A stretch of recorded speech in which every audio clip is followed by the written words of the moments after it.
হে WhatsApp guys, কেমন আছো সবাই? আশা করি সবাই খুব ভালো আছো। র্যান্ডম ভিডিও চ্যানেলের মুভির এক্সপ্লেনেশন সিরিজে আজকের পর্বে আমরা পিস ব্ল্যাক নামে একটা সিনেমা সম্পর্কে জানতে চলেছি। অ্যাকচুয়ালি কয়েকদিন আগে 2013 সালে রিলিজকৃত ভিন ডিজেলের রিডিক নামে একটা সিনেমা আমরা এক্সপ্লেন করেছিলাম, যেটা ছিল এই ব্ল্যাক পিস সিনেমার 3 নম্বর ইনস্টলমেন্ট। তো ওই 3 নম্বর সিনেমাটা দেওয়ার পরে তোমরা অনেকে রিকোয়েস্ট করেছিলে, ভাই 3 নম্বর সিনেমা দিলেন তাহলে আগের দুটো সিনেমাও দিয়ে দেন। তো এর জন্যই আগের দুটো সিনেমা আমরা এখন এক্সপ্লেন করতে চলেছি। তো যাই হোক, এই ব্ল্যাক পিস সিনেমাটি রিলিজ পেয়েছিল হচ্ছে 2000 সালে, মানে আজ থেকে 24 বছর পূর্বে। এবং ওই 2000 সালে আজ থেকে 24 বছর পূর্বে এই সিনেমাটি নির্মাণে ব্যয় হয়েছিল বাংলাদেশি প্রায় 235 কোটি টাকা, আর বক্স অফিস ওই সময় আয় করেছিল বাংলাদেশি প্রায় 550 কোটি টাকা। তো টাকার মানের হিসাব করলে এখন এটা আর কি ডাবল হয়ে যাবে। তো যাই হোক, বাড়তি কথা না বলে চলো আমরা খুবই সংক্ষেপে এই সিনেমাটা এনজয় করি। তবে এখানে আমি একটা কথা বলে নিচ্ছি, এই সিনেমাটি আমরা ছোটবেলা থেকে দেখে দেখে বড় হয়েছি। তবে এই অ্যাকচুয়াল সিনেমাটা যতখানি মজার, এক্সপ্লেন মোটেও অতখানি মজার হবে না। এক্সপ্লেনে জাস্ট আমি তোমাকে প্লটটা বোঝাতে পারবো, বাট সিনেমার অ্যাকচুয়াল মজাটা তোমরা পাবে না। তবে এখানে আরেকটা ম্যাটারও রয়েছে, সেটা হচ্ছে আমরা হচ্ছে 90 দশকের পোলাপান। আমরা বর্তমান সময়ের যে ভিএফএক্স রয়েছে আমরা ওগুলো ওই সময় পাইনি ছোটবেলাতে। তো তখন আমাদের কাছে এই সিনেমা যতখানি আশ্চর্য লেগেছে, তোমাদের কাছে এইসব সিনেমা অতখানি আশ্চর্যের মনে হবে না, কারণ বর্তমান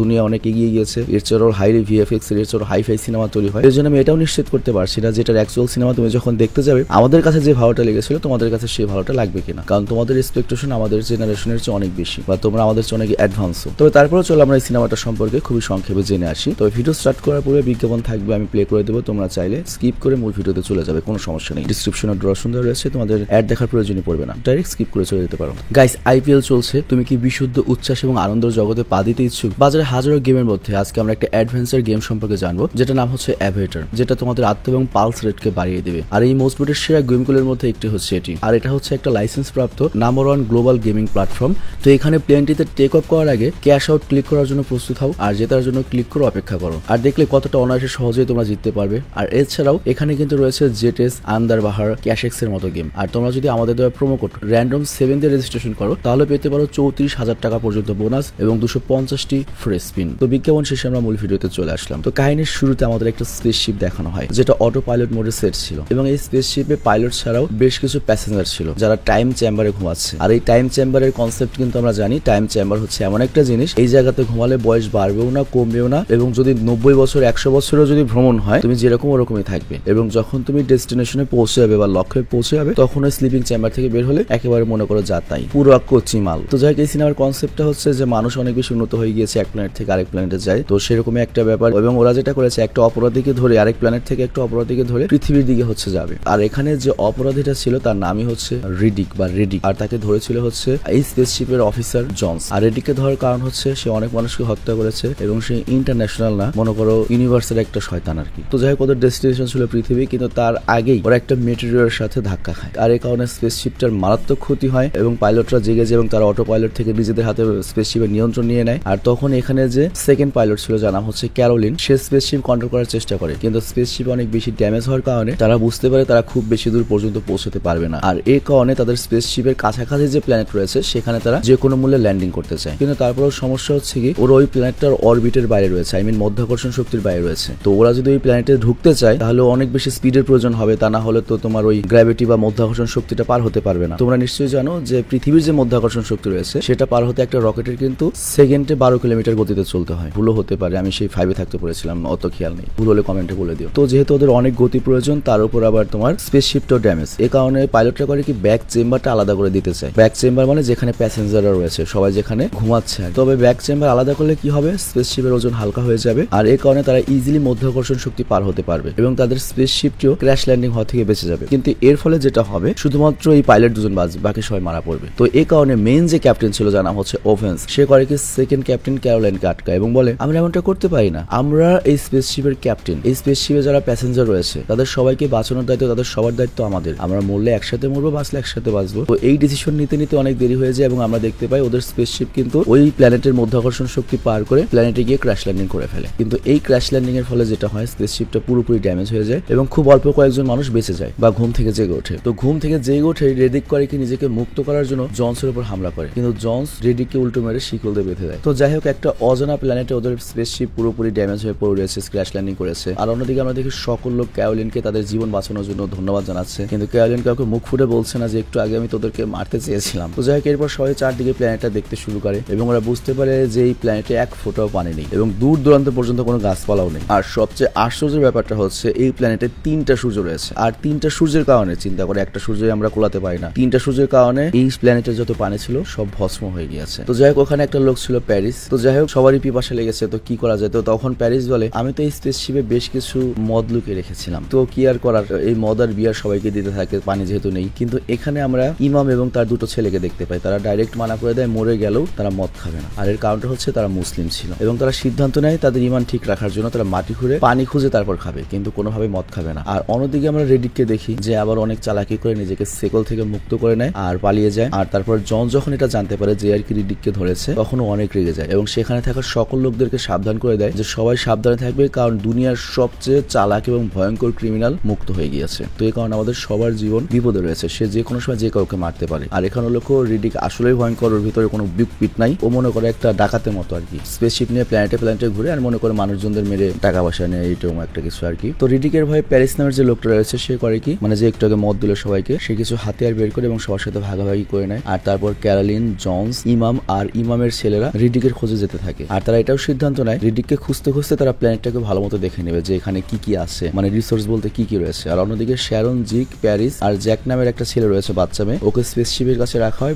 স্পেসশিপটা পাহারা দেওয়ার জন্য। তো যাই কিছুটা সামনে যাওয়ার পরে জনস করে কি, মরুভূমির একটা পাহাড়ের উপরে ওঠে, টেলিস্কোপ দিয়ে দূরে দেখতে থাকে যে রিডিককে কোথাও দেখা যায় কিনা। কিন্তু রিডিককে না পেলেও সামনে সে গাছপালা দেখে, আর এটা দেখে তো অনেক খুশি হয়, তার মনে ওখানে অবশ্যই পানি রয়েছে। বাট কাছে যাওয়ার পরে তারা জানতে পারে ওগুলো কোনো গাছ নয় রে বাবা, ওগুলো হচ্ছে বড় বড় বিশাল প্রাণীর কঙ্কাল। তো এতে তারা বুঝতে পারে যে এই প্ল্যানেটটা কোন একটা সময় ইনহ্যাবিটেড ছিল, মানে এখানেও প্রাণের অস্তিত্ব ছিল, কিন্তু এখন বর্তমানে এটা একটা ভয়ঙ্কর জনশূন্য প্ল্যানেট যেখানে খাদ্য, পানি কিছুরই ব্যবস্থা নেই। তো যাই হোক, এরপর তারা সবাই মিলে আরো কিছুটা দূর এগিয়ে যায়। আর তারপর আমরা দেখি ক্যারোলিন আর জনস, মানে ওই অফিসার যে রিডিককে ধরেছিল আর যে হচ্ছে ক্যাপ্টেন, মানে স্পেসশিপ চালিয়েছে যে মেয়েটি, ওরা নিজেদের মধ্যে কথা বলছে আর ওদের পেছনে রিডিক সেখানে লুকিয়ে রয়েছে এবং ওদের কথাবার্তা শুনছে। তো এখানে ক্যারোলিন, মানে অনেক সোজা শান্ত মেয়ে, ও জনসকে বলে দেয় যে আমি একটা সিক্রেট কথা বলি তোমাকে, হ্যাঁ, আমাকে যে সবাই ধন্যবাদ দিচ্ছে, কিন্তু অ্যাকচুয়ালি হয়েছে কি, স্পেসশিপটা ক্র্যাশ ল্যান্ডিং করার আগে ব্যাক চেম্বার যেখানে পুরো প্যাসেঞ্জার ছিল সেই জায়গাটা আমি ইজেক্ট করে দিতে চেয়েছিলাম, কিন্তু আমার যে সহকর্মী সে আমাকে বাধা দিয়েছে। তো এখানে যত লোক রয়েছে তারা আমার জন্য নয়, আমার সহকর্মীর জন্য জীবিত রয়েছে। তো যাই হোক, এরপরে তারা আরো কিছুটা দূর এগিয়ে যাওয়ার পরে একটা স্পেস স্টেশন পেয়ে যায় যেটা মানুষরাই বানিয়েছে, কিন্তু সেখানে কোনো মানুষের ছিল না। আর এই স্পেস স্টেশনটা এখন অ্যাক্টিভ ছিল এবং এই স্পেস স্টেশনটা এনার্জি পাচ্ছিল সেখানে যে 3টা সূর্য রয়েছে সেই 3টা সূর্য থেকে। মানে প্রত্যেকটা নেগেটিভ জিনিসের তো একটা পজিটিভ জিনিস থাকে, যেহেতু 3টা সূর্য বুঝতেই পারছো প্রচুর পাওয়ার পাচ্ছে, এখানে কারেন্ট রয়েছে অনেক, এবং এখানে একটা মোটরও রয়েছে যেটা সরাসরি পাতাল থেকে পানি উঠিয়ে দেয়। তো ওদের পানির অবস্থাটা হয়ে গেল, কিন্তু ওরা যখন স্টার্ট করে দেখতে পায় যে এটা তো প্রবলেম রয়েছে, তো সিদ্ধান্ত নেয় ওরা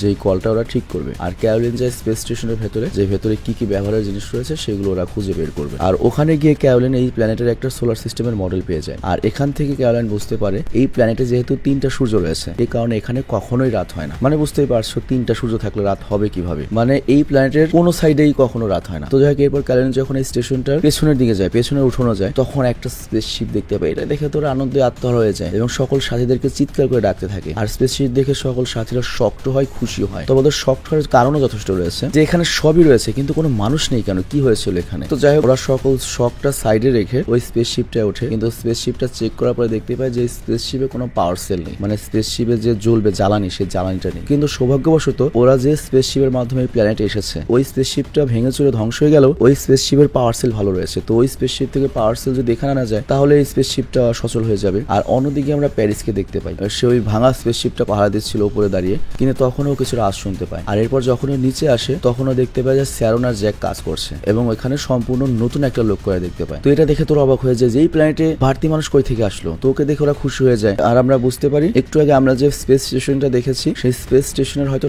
লাস্ট সার্ভাইভার ছিলেন তিনি, কিন্তু তখনই পেছন থেকে জিক এসে করে কি ওই লোকটাকে হুদাই গুলি করে মেরে দেয়। আর এই কারণে সবাই তো ওর উপর রাগ করে, কিন্তু জিক তখন বলে আমি তো মনে করেছিলাম এটা রিডিক, এর জন্য গুলি করেছি। কিন্তু জিক কোনো উত্তর দেয় না, ও জাস্ট করে ওই লোকটার লাশ দাফন করার জন্য চলে যায়। আর তখনই জিক একটা গর্ত দেখতে পায় আর ওর কাছে মনে হয় ওই গর্তের মধ্যে হয়তো জিক পালিয়ে থাকতে পারে, কিন্তু যখনই উকি মারে তখনই একটা ভয়ঙ্কর জিনিস ওকে গর্তের মধ্যে টেনে নিয়ে যায়। তো যাই অনেকক্ষণ চলে গেলে যখন জিক আর ফিরে আসে না, তখন শ্যারন নামে যে মেয়েটা রয়েছে ওর গার্লফ্রেন্ড, শ্যারন ওকে খুঁজতে চলে যায়, কিন্তু কোথাও দেখতে পায় না, খালি রক্ত আর রক্ত দেখতে পায়। কিন্তু তখনই সেখানে সাইডে রেডিককে বসে থাকতে দেখে, যার হাতে একটা চাকু ছিল। তো এটা দেখে শ্যারন মনে করে যে রেডিকে হয়তো জিকের প্রাণ নিয়ে নিয়েছে। তো এটা দেখে শ্যারন সেখান থেকে পালিয়ে আসে, কিন্তু তখনই সেখানে জন চলে আসে রেডিকের সামনে এবং এখানে জনস আর রিডিকের ফাইট হয় এবং আমরা দেখি রিডিক আবারও ধরা পড়ে এবং ওকে স্পেসশিপে কয়েদ করে রাখা হয়। তো যাই হোক, এরপর আমরা ক্যারোলিনকে দেখি আর সে রিডিকের কাছে আসে এবং ওকে জিজ্ঞাসা করে তুমি জিককে কেন মেরেছো। রিডিক তখন বলে আমি নিঃসন্দেহে একটা খারাপ মানুষ, আমি অনেক মানুষকে মেরেছি, কিন্তু জিককে আমি মারিনি, আমি কখনো মিথ্যা কথা বলি না। আর একটা ব্যাপার তোমাদের জানা উচিত, উচিত। এই প্ল্যানেটে এমন একটা জিনিস রয়েছে যেটা আমার চেয়েও শতগুণে ভয়ঙ্কর, আমাদের সেটার ব্যাপারে টেনশন করা উচিত। তো যাই ক্যালেন এই কথায় তেমন ভরসা করে না রিডিকের কথায়, কিন্তু ক্যালেন উল্টো জিজ্ঞেস করে তুমি সবসময় কালো চশমা পরো কেন? আর এরপর রিডিক করে কি তার চশমা খোলে, আর রিডিকের চোখ দেখে তো আমরা সবাই অবাক হয়ে যাই যে রিডিকের চোখটা জ্বলছে। তো এর মানে হচ্ছে হয়তো রিডিক জেনেটিক্যালি মডিফাইড কোন একটা মানুষ, মানে সে রাতেও দেখতে পায়, আর রাতে যেহেতু দেখতে পায় এই জন্য ও যখন সূর্যের আলোতে বা দিনে চলে ওর তখন ওর চোখ অনেক বেশি আলো লাগে, এই কারণে ও কালো চশমা পরে যাতে ওর চোখটা ঠিক থাকে। তো যাই হোক এখানে আমরা একটা জিনিস ক্লিয়ার হই যে রিডিক পুরোপুরি আমাদের মতো সাধারণ মানুষ নয়। এরপর ক্যারোলিন রিডিককে আবার জিজ্ঞাসা করে দেখো আমরা জিকের বডি অনেক খুঁজেছি কিন্তু আমরা সেখানে কিছুই পাইনি। তো রিডিক তখন ক্যারোলিনকে বলে তোমাদের গর্তের ভেতরে গিয়ে দেখা উচিত, তাহলে তুমি সত্যটা জানতে পারবে। তো ক্যারোলিনও রাজি হয়ে যায় এবং গর্তের ভেতরে চলে যায়, কিন্তু গর্তের ভেতরে গিয়ে ক্যারোলিন ভয় পেয়ে যায় এবং আশেপাশে অনেকগুলো প্রাণের উপস্থিতি বুঝতে পারে এবং ও চিৎকার করতে করতে দ্রুত বেরিয়ে আসে এবং বলে জিকের মৃত্যুর পেছনে রিডিকের হাত নেই, এখানে আরো ভয়ঙ্কর কিছু রয়েছে। আর এই কথা জানার পরে জন স্করিকে রিডিকের কাছে আসে এবং জন স্করিকে রিডিকের সাথে একটা ডিল করে যে তুমি যদি আমাদেরকে এই প্ল্যানেট থেকে বেরোতে সাহায্য করতে পারো এবং আমাদের কারো ক্ষতি না করো তাহলে আমি তোমাকে ছেড়ে দেবো, তোমাকে আমি পৃথিবীতে নিয়ে পুলিশে দেবো না। তো প্রথমে রিডিক বলে তোমাকে তো বিশ্বাস করা যায় না, বিশ্বাস করার মতো লোকই নাও তুমি, কিন্তু তারপরেও পরে রিডিক রাজি হয়ে যায়, কিন্তু তাছাড়া আর কোনো উপায় ছিল না, সারা জীবন এই প্ল্যানেটে আটকে থাকতে হবে। তো এরপর রিডিক মুক্ত হয়ে যায় এবং সবাই মিলে সিদ্ধান্ত নেয় তারা প্রথমে স্পেস স্টেশনে যাবে এবং ভালো স্পেসশিপটাকে পুরোপুরি ঠিক করার চেষ্টা করবে, আর তারপর যে স্পেসশিপ এখানে এসেছে সেখান থেকে পাওয়ার সেলগুলো এনে ওই স্পেসশিপে ঢুকে এখান থেকে পালাবে। আর অন্যদিকে আমরা দেখি ইমাম আর তার ছেলে পানির কুয়োটা ঠিক করে ফেলেছে, আর এই কারণে এখন আর ওদের পানির প্রবলেম নেই, পানির প্রবলেম সলভ হয়ে গিয়েছে। তবে এখানে ইমাম আর ইমামের ছেলে দেখে আমি একটু কনফিউজড। ইমাম সাহেব হচ্ছে নিগ্রো কিন্তু তার ছেলে দুটো দেখছো কি চকচকা, তো আমার মনে হয় ইমামের বাচ্চাগুলো আর কি দত্তক না। তো যাই হোক এর কিছুক্ষণ পরের দৃশ্য আমাদের দেখানো হয় যেখানে আমরা দেখি স্পেসশিপে জন্স ক্যারোলিনের সাথে কথা বলছিল এবং স্পেসশিপ ঠিক করছিল। তো এখানে জন্স অফিসার জন্স ক্যারোলিনকে বলে দেখো রিডিকের উপর আমাদের কোনোভাবেই ভরসা করা যাবে না, ও খুবই ডেঞ্জারাস, খুবই বুক পিটসার একজন মানুষ এবং খুবই বেশি চালাক। এর আগেও একটা স্পেসশিপকে হাইজ্যাক করে সেটা সকল মেম্বারকে মেরে ফেলেছিল এবং সবকিছু ছিনিয়ে নিয়েছিল। তো এই কথা আবার রিডিকও শুনতে পায়, আর এরপর জন্স এটাও বলে ও যদি কোনোভাবে সুযোগ পায় ও কিন্তু আমাদের রেখে স্পেসশিপ নিয়ে পালিয়ে যাবে। তো এই কথা জানার পরে ক্যারোলিন আবার যায় হচ্ছে রিডিকের কাছে এবং রিডিককে জিজ্ঞাসা করে জন্স যেগুলো বলেছে এগুলো কি সত্য? রিডিক তখন বলে হ্যাঁ ও যেটা বলেছে এটা সত্য, আমার উপর ভরসা করা যায় না, কিন্তু তোমরা জন্সের উপর যে ভরসা করবে জন্সও তো ভালো মানুষ নয়, সে একটা লোভী মানুষ, আর সে আমাকে এই পর্যন্ত এজন্যই বাঁচিয়ে রেখেছে, তোমাদের এজন্যই ইউজ করছে কারণ আমার উপর পৃথিবীর সরকার অনেক বড় একটা পুরস্কার ঘোষণা করে রেখেছে, কেউ যদি আমাকে জীবিত সরকারের কাছে ধরে দিতে পারে তাকে $10 মিলিয়ন দেওয়া হবে। তো রিডিকের এই কথা শুনে ক্যারোলিন পুরো টাসকি খেয়ে যায় যে কারো উপরেই ভরসা করা যাবে না, মানে জন্স বা রিডিক কেউ সাধারণ মানুষ যেখানে রয়েছে তাদের চিন্তা করছে না, ইভেন ক্যারোলিন নিজেও একটু আগে সাধারণ মানুষের চিন্তা করেনি আর কি। তো যাই হোক এরপর আমরা দেখি সবাই এখানে মিটিং করতে থাকে যে এই স্পেস স্টেশনের মানুষগুলো কোথায় গিয়েছে এবং তারা তাড়াতাড়ি প্ল্যান বানায় যে কত দ্রুত সম্ভব এই স্পেসশিপটা ঠিক করা পসিবল এবং কত দ্রুত বেরোনো যায়। কিন্তু এই কথার মধ্যে হয় কিবামের যে ছোট ছেলে সে মিটিং এর সময় স্টেশনের যে বেসমেন্ট ছিল অন্ধকার সেখানে চলে যায় এবং তখন ওর উপর ওই প্ল্যানেটের ছোট ছোট কিছু ক্রিয়েচার হামলা করে দেয় এবং ওই ক্রিয়েচার গুলোকে উঠিয়ে নিয়ে যায়। তো এদিকে মিটিং শেষে অনেকক্ষণ পর ইমাম যখন তার ছেলেকে দেখতে পায় না সে তার ছেলেকে খুঁজতে খুঁজতে বেসমেন্টে চলে আসে এবং সে এখানে অনেক মানুষের কঙ্কাল দেখতে পায় আর বুঝতে পারে যে এই স্পেস স্টেশনে যারা ছিল তাদের সবাইকে এই প্ল্যানেটের ভয়ঙ্কর কোনো ক্রিয়েচার মেরে ফেলেছে যেগুলো শুধুমাত্র অন্ধকারে বের হয়। আর এই কথা ইমাম সবাইকে সে বলে। আর এরপর ক্যারোলিন আরো একটা ভয়ঙ্কর তথ্য দেয়, সে বলে এই প্ল্যানেটের প্রতি 22 বছরে একবার সূর্যগ্রহণ লাগে বা প্রতি 22 বছর পর পর একটা রাত আসে এবং সেই রাতটাও মনে করো যে অনেক দীর্ঘস্থায়ী হয়। তো এই রাতের কারণে এই ক্রিয়েচার গুলো বাইরে চলে আসে এবং এই স্টেশনে যারা ছিল তারা সবাই মারা গিয়েছে। আর আরো ভয়ঙ্কর ব্যাপার হচ্ছে আজকের দিনেই সেই 22 বছর পূর্ণ হতে চলেছে এবং আজকেই সূর্যগ্রহণ ঘটবে এবং পুরো এই প্ল্যানেটটা অন্ধকার হয়ে যাবে এবং আমরা সবাই মারা পড়বো। বাট ক্যারোলিনের এই কথাই কেউ বিশ্বাস করে না। বাট তখনই বিশাল একটা প্ল্যানেট, শনি গ্রহের মতো বিশাল একটা প্ল্যানেট দেখতে পাচ্ছ, সেটা করে কি সূর্যের সামনে আসতে থাকে। দেখো দৃশ্যটা কি ভাই, সিরিয়াসলি এরকম প্ল্যানেট, এরকম একটা জিনিস যদি আমরা পৃথিবী থেকে দেখতে পারতাম। তবে এখানে যে দৃশ্যটা দেখিয়েছে যে এত বড় একটা প্ল্যানেট উঠছে, এটা আসলে লজিক্যালি পসিবল না, কারণ অত বড় একটা প্ল্যানেট, দুটো প্ল্যানেট যদি এত কাছাকাছি থাকে কোলিশন ঘটবে, কারণ দুটো প্ল্যানেটই নিজেদের দিকে নিজেদেরকে টানবে। তো যাই হোক যখন ওই প্ল্যানেটটা উঠতে থাকে সূর্যের সামনে আসতে থাকে তখন সবাই ভয় পেয়ে যায় এবং তারা সবাই করে কি দ্রুত করে ওই ক্র্যাশ করা স্পেসশিপের দিকে যায় যাতে ওটার পার্সেল গুলো খুলে এই নতুন স্পেসশিপে লাগে এখান থেকে তাড়াতাড়ি পালা, আর কোনো উপায় নাই। তো যাই হোক ওরা তো অনেক কষ্টে শেষমেশ সেই ক্র্যাশ স্পেসশিপ পর্যন্ত পৌঁছায়, কিন্তু ততক্ষণে গ্রহণও লেগে গিয়েছে, মানে অন্ধকার হয়ে গিয়েছে। তো এই কারণে সকল ক্রিয়েচাররা, যেসব ক্রিয়েচার এই প্ল্যানেটে থাকতো তারা বাইরে আসতে শুরু করে। আর এখানে একটা লজিক আমি তোমাদেরকে বোঝাই যে এই সিনেমায় কি বোঝানো হয়েছে। এই সিনেমায় বোঝানো হয়েছে যে এই প্ল্যানেটে মাটির উপরে কোনো রিসোর্স নেই, এই কারণে এই প্ল্যানেটের প্রাণীগুলো মাটির উপরে বসবাস করে না, তারা সবাই মাটির নিচে বসবাস করে। মানে মাটির নিচে একটা আলাদা জগৎ রয়েছে, বা মনে করো কেঁচো যেমন মাটির নিচে বসবাস করে, অনেক পোকা যেমন মাটির নিচে বসবাস করে, অনেক প্রাণী মাটির নিচে বসবাস করে, ওরকম একটা ব্যাপার। আর ওদের স্কিন এত সফট যে ওরা দিনে বেরোতে পারে না। তো যাই হোক অন্ধকার পেয়ে সকল ক্রিয়েচার বাইরে আসতে থাকে আর তখন সবাই করে স্পেসশিপে লুকিয়ে পড়ে, কিন্তু রেডিক আর শ্যারন বাইরে থেকে যায় এবং আমরা দেখি শ্যারন নামে ওই মেয়েটিকে ওই ক্রিয়েচার গুলো মেরে ফেলে, বাট রেডিক নিজেকে বাঁচিয়ে নিতে সক্ষম হয়। তো এই কারণে সকল ক্রিয়েচাররা যারা এই প্ল্যানেটে থাকতো তারা বাইরে আসতে থাকে। আর এরপর আমরা বিশাল বড় একটা ক্রিয়েচারকে দেখি যেটা ইমামের দ্বিতীয় ছেলেকেও তার নিজের শিকার বানিয়ে নেয়। আর চোখের সামনে এরকম মনে করো দৃশ্য দেখে সবাই তো ভয় পেয়ে যায়, কারণ একের পর এক তারা সেই ক্রিয়েচার গুলোর শিকার হচ্ছিল। আর তখনই রিডিক করে কি একটা লাইটিং রড নিয়ে আসে এবং এটার সাহায্যে সবাই শিপের দিকে যেতে থাকে। আর এই লাইটের কারণে ক্রিয়েচার গুলো হামলা করে ওদের উপর। তো যাই হোক ওদের সবাইকে রিডিক রাস্তা দেখাচ্ছিল, কারণ একমাত্র রিডিককে অন্ধকারে দেখতে পারে। তবে ক্রিয়েচার গুলো কিন্তু ওদের পিছু ছাড়েনি, ওদের চারপাশেই ছিল। তো এভাবেই কিছু দূর এগিয়ে যাওয়ার পরে প্যারিস হঠাৎ করে ভয় পেয়ে যায়, মানে যেটা ওই যে সিনেমার শুরুতে মদ দিয়েছিল সবাইকে পানির বোতলে খাওয়ার জন্য, এবং ও করে কি সবার কাছ থেকে একটু দূর আলাদা হয়ে যায়। আর এই কারণে ওর যে তোমার ওই পাওয়ার রডটা ছিল সেটার পাওয়ার সোর্সটা অফ হয়ে যায়, কাট হয়ে যায় বা খুলে যায়। আর এই কারণে ওই ক্রিয়েচার গুলো ওকে হামলা করে খুব ভয়ঙ্কর ভাবে মেরে দেয়। তো যাই হোক রিডিক তখন সবাইকে বলে যে এই ক্রিয়েচার গুলো আমাদের পেছনে কেন পড়ে রয়েছে, এবং রিডিক সবাইকে জিজ্ঞাসা করে আমাদের মধ্যে এমন কেউ কি রয়েছে যে আহত, যার শরীরে রক্ত পড়ছে? আমার তো মনে হচ্ছে সেই রক্তের গন্ধে ক্রিয়েচার গুলো আমাদের পেছনে লেগে রয়েছে। আর